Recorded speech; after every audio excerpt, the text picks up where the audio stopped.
Hello everyone, FPL Raptor here and welcome back to another video on my YouTube channel. In today's video we have some Kane and Salah drafts. Let's be honest, everyone's going to own Haaland, but a lot of people are having a one premium draft at the moment with no Kane and Salah. But I listened to some of your comments and you want to see some drafts with both Kane and Salah in them, so that's what we have today. If you are enjoying the content here on this channel, please remember to like, comment and subscribe. But without further ado, let's jump into it.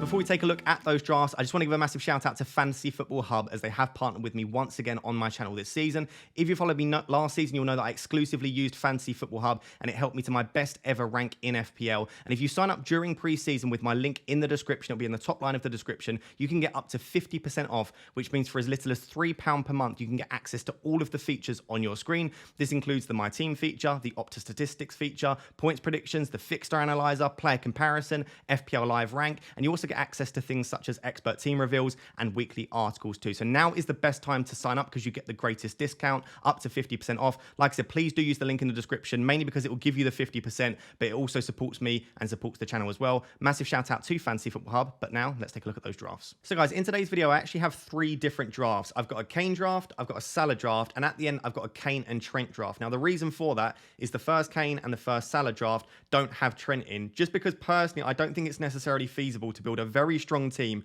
with Kane or Salah, Trent and Haaland. But for those of you that do want to see that, there is a third draft at the end with that. But the first two will not have Trent in, just because I feel like it allows you to build the most balanced team with two premium attackers. So this first team is the Kane draft. I'm currently lining up in a 3-5-2 for most of the teams, but there is also a 4-4-2 at the end. And in all three teams, I have used all of the budget. But as I'll say throughout pre-season, don't feel like you need to use the budget. If you can build a team that comes in under budget and leaves you money in the bank, that can be super useful for sort of game week 2, 3 and 4 when players start to rise in price and it's difficult to move to them.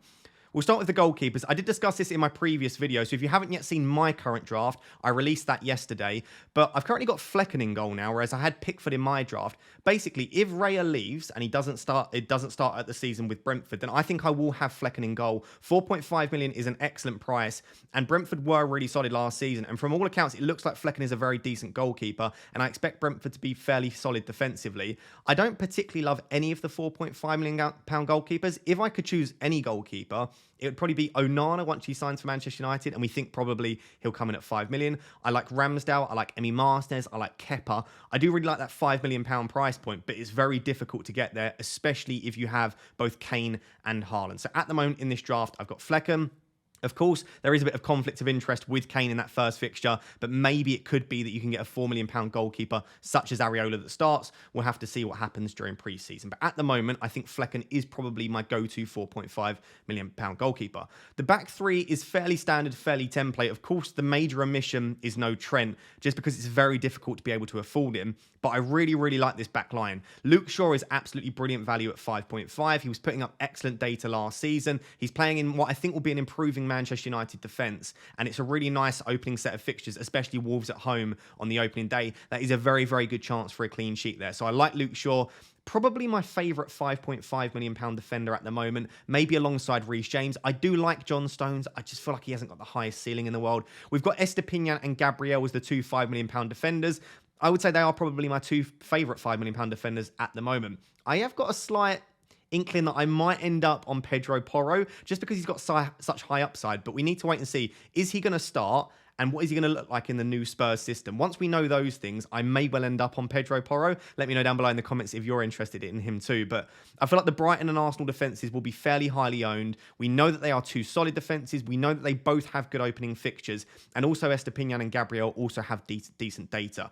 The two defenders on the bench are Bell, who probably looks like the best £4 million defender at the moment, although he is fairly highly owned, which means that he could end up losing price and losing value in your team. And also Henry as well at 4.5. You could well have Tarkowski if you end up dropping Pickford, which I might do in this team. So Henry, Tarkowski, you could even go for a Botman.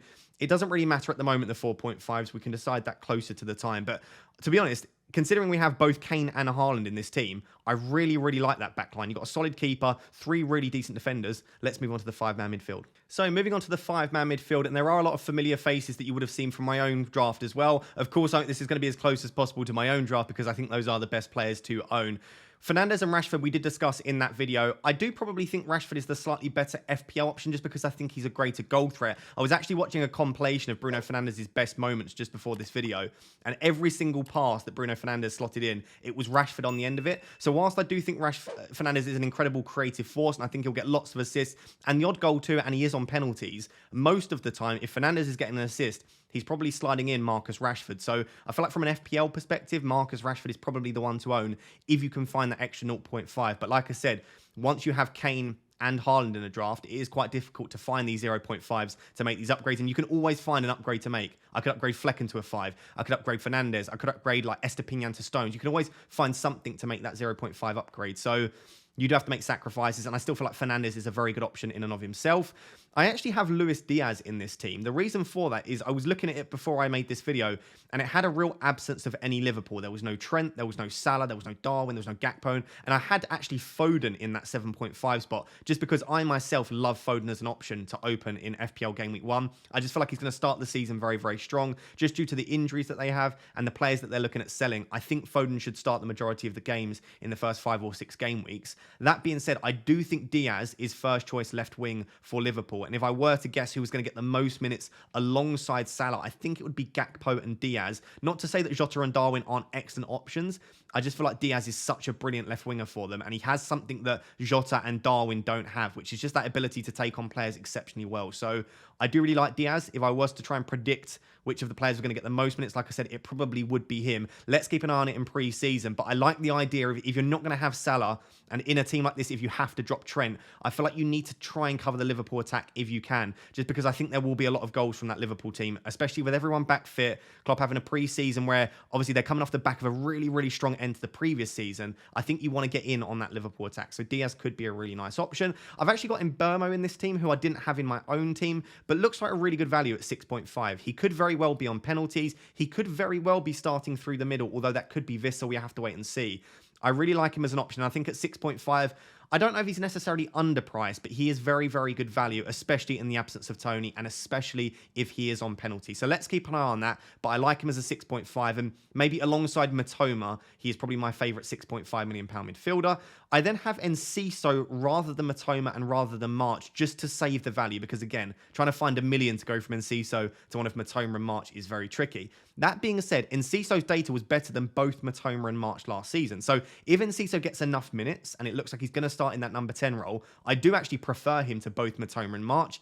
The issue is that they've just signed João Pedro, Brighton, and they've also got Welbeck and Ferguson to play as the main striker. So if Enciso is playing as that second striker, he's got one of Welbeck and Ferguson to potentially compete with alongside João Pedro, and they've also got an array of other options that they can play. They could push Pascal Gross in there. We actually saw in the Cup last season that they pushed Matoma centrally. So I feel like Brighton have so many options. Trying to predict whether Enciso will get enough minutes is going to be quite tricky to do, but at 5.5 with the stats that we saw last season, he could be excellent value. And with Brighton's opening fixtures, I think you probably want in on that attack. And then I'm not going to talk about Saka in detail. I think he's underpriced. Really decent data last season on penalties, continuing to improve season upon season. Arsenal have really good fixtures, and I expect Arsenal to improve themselves as a team. So that's the midfield 5. Considering we've got both Kane and Haaland, it is very strong. Let's now move on to Kane and Haaland, discuss them a bit, and then move on to the next draft. So no surprises, the front 2 is Kane and Haaland, because that's the entire point of the video. But let's discuss a little bit the pros and cons of having Kane and having 2 premiums versus just having Haaland. So generally in FPL, I don't tend to like 1 premium drafts, which is let's say just Haaland,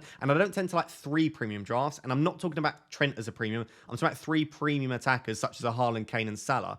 The reason I don't like a 3 premium attacker draft is because you spread the funds too thin, and you can only captain one of those premiums every week. So having 3 options at all points just feels a little bit overkill, and I feel like the value in a premium is captaincy. The reason I don't like a 1 premium draft is in a similar way that I just feel like if you're going to want to change your captaincy from time to time, only having 1 really premium, reliable option can be tricky, because if you want to change a captain, you end up having to captain like an £8 or £9 million player, and they tend to be less consistent. So I tend to find that a 2 premium draft is the most flexible draft that you can have in FPL, because you've got 2 captaincy options, and you can also move that second premium back. Let's say you always want to keep Haaland, you can move Kane to Salah, you can move Kane to De Bruyne if you want to. You've got that spot in your team that you can switch around for the more expensive players. But the issue is, at the moment, we probably don't want to captain anyone other than Haaland. Maybe you are thinking you might captain Kane, but if you're not, what is the value in paying 12.5 for Kane? Like, most people will let's say you pay £8 million for Jesus, who's probably the most popular striker outside of Haaland at the moment.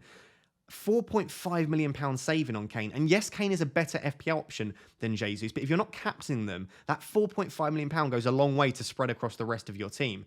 So I feel like this season in particular, one premium is very useful. But I do really like two premiums. The reason two premium structures are so flexible is because, like I said, it can really allow you to move from premium to premium. Let's say you start with Kane and Haaland, but Salah absolutely smashes it in the opening week. Doing something like, let's say, Kane and Diaz to, I don't know, something like a Mitrovic and a Salah is very easy to do, or an Nkunku and a Salah. So making that move is a lot easier than if you only have one premium and the funds are spread very, very evenly across the entirety of your team. And also, let's say you decide, actually, I don't want any premiums. You start with Kane and Haaland and you realize that the premiums really aren't great this year outside of Haaland. Then Kane down to Jesus gives you 4.5 to then spend wherever you want. So I feel like the more flexible, safe way to start is probably by having a premium in your team. And if you decide they're not worth it, then downgrading, because the other way around is so difficult to do. And you're probably forcing yourself into 3 or 4 transfers or an early wildcard. So the reason I do really like these Kane and Salah drafts is because I find them more flexible, and it still allows you to have a strong defense, a strong midfield, an okay bench too, and you get that second premium in your team. So let me know what you think of this Kane draft. We're now going to take a look at the Salah draft and then take a look at the third draft at the end where we can get Trent in the team too. So for this Salah draft, I'm not going to go through position by position because largely the team is very similar. There are just a few subtle changes because obviously I've got a premium midfielder now, which means I need to downgrade that forward spot, and a few other positions have changed. But let's just go through the team. Flecken's the same. The back three is exactly the same. I've got Haaland in there still, I've got Mbeumo in there still, and I've got Saka in there still. So I think there are now 4 changes to this team in comparison to the Kane one. I would love to know down below in the comments, do you prefer the Kane draft or do you prefer the Salah draft? Both in terms of Kane versus Salah, but also in terms of the entirety of the structure too and the other players in and around it. So let's start with Rashford. This team has allowed me to get Rashford in instead of Fernandes. I do think that is worth the 0.5 upgrade. Like I said, it's just difficult to do. I would not have any issues with you starting with either Bruno or Rashford. I'm a Manchester United fan. I think they'll both be excellent options. I do think that if you can afford Rashford, though, I would go there just because his goal threat is much higher than Fernandes, whereas Fernandes has much higher assist threat. But like I said, if Fernandes is assisting anyone, it's going to be Marcus Rashford. So I do like him for 9 mil. We've got Matoma in there instead of Enciso. So because we've made a couple of other downgrades, it has allowed us to go from Enciso to Matoma. And I do feel like just in terms of expected minutes and safety of starts, Matoma is probably a slightly better option than Enciso at the moment. And I've then got Salah in that midfield spot as well instead of Luis Diaz. And Salah is and always will be, in my opinion, the best Liverpool asset to own. And I would love to own Salah. And I think a lot of people think that we're neglecting Salah or just failing to mention him. It's nothing to do with that. I think it's in and around the captaincy debate. And I know some people think this isn't a huge deal. If Salah is a great option, pick him anyway. But when you're paying such a massive amount of your £100 million budget on a single player, you want to captain them. And I can't see me captaining anyone other than Haaland unless we see a massive drop-off in his performances this season in comparison to the previous season. If we do, then all of a sudden these 2 premium drafts are looking really strong. But if we're captaining Haaland every week, I don't see the value in going for Salah over someone like a Foden when you're saving like £5 million between the two. That is a lot of money to be able to spread across the rest of your team. So that's why Salah isn't in my personal draft at the moment. But obviously it's amazing having him in there. He'll be on penalties, brilliant data, will consistently get you FPL points. Even in his really poor season last year, he's still got tons of attacking returns, lots of FPL points. And if you captained him in the correct weeks, he definitely outscored Haaland in some of those game weeks. So I do love Salah. I'll still consider him. I'm just struggling to justify that at the moment. And then because obviously we're having quite an expensive midfield, having Salah in there and Rashford and Saka, we've then got to have a pretty cheap second striker. Now, I really like the look of Calvert-Lewin. He's one of those players where I actually genuinely avoid talking about him in my videos because it's not worth it with the comments section where people just tell me he's a terrible pick. There are certain players like Bowen tends to get that response, Foden tends to get that response, Calvert-Lewin is one, Luka Dean. There are certain players, Edison, that are like FPL trolls. Calvert-Lewin puts up really good data and scores goals and he's on penalties and he's nailed when he's fit. And I can completely understand the justification that you don't want to pick him because of his injury record. But If in pre-season he looks fit, it probably is worth taking the risk if you're going for a cheap second striker. I think he is a much better option than the likes of Ferguson, just due to safety of starts and due to penalties. They are two huge things that you're not getting with the likes of Ferguson. There are some other cheaper strikers that you might get penalties and safety of starts, but Calvert-Lewin has been there and done it, and he's shown in the Prem that when he is fit, he can get attacking returns. And you're not picking him for the entirety of the season. You're just picking him for those opening few game weeks, and then you can move to someone else if someone else emerges. So I really like Calvert-Lewin. Fixtures are great, and I think if he can stay fit, he will surprise people at the start of the season. So I actually really like this draft. I'll be honest, my opinion, I probably slightly prefer the Kane draft just in terms of personnel. But in terms of structure, I think I might slightly prefer this team just because I think there'll be so many good midfielders this year that having Salah in your team is exceptionally good for flexibility. The reason I say that is if Salah doesn't do well, you can get any midfielder you want in the game comfortably by downgrading Salah. Then that will give you the funds to upgrade Calvert-Lewin if you want to. But in a single move, you can go from Salah to anyone else you want. If Son looks really good, if De Bruyne comes back from his injury and looks really good too, you've got so many options there. So in terms of personnel, I prefer the Kane draft. In terms of structure, I prefer the Salah draft. Let me know down below which of the two you prefer. The third and final draft is going to be a Kane and Trent draft, just to give you a bit of an idea how difficult it is to get Haaland, one of the other premium attackers, and Trent into a single team. So like I said, just to finish up, we've got a Kane and Trent draft along with Haaland, of course. We've actually had to switch to a 4-4-2 to make this possible, just because I don't think there are enough decent midfielders at that cheap price point to maintain a 3-5-2 with Trent, Haaland, and Kane. And most of these players are very similar to the ones that we've considered previously. And I actually was surprised about how good this team looks. And I can't quite put my finger on why it still looks so good. But I suppose all we've done here is just drop that fifth midfield spot and move it into defence instead. So we've still got Flecken, we've still got Shaw, we've still got Estepinian. I can't quite afford Ramsdale or Gabriel. So at the moment, there's no Arsenal defensive cover, which maybe you'll see as an issue, maybe you won't. We've then obviously, like I said, gone for Tarkowski instead of Gabriel, dropped that 0.5. But Everton have really strong fixtures. He's got decent goal threat. I wouldn't mind starting him every single game for the opening 6 or 7. Of course, you could rotate with a £4 million defender too.